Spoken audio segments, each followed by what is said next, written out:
Century after century, history sank without a trace, until one man devoted his life to bringing these treasures to the surface.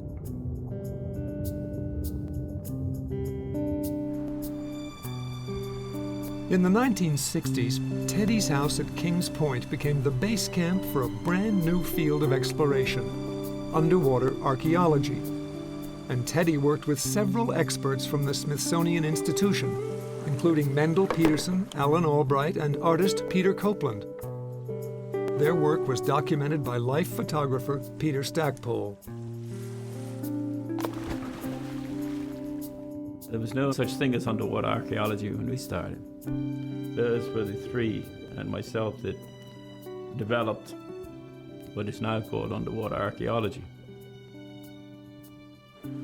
I had met Mendel once before, and he was the head curator of Armed Forces history in the Smithsonian. Great big man.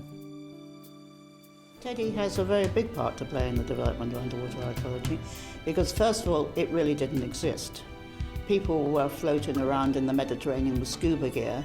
It was all very amateurish.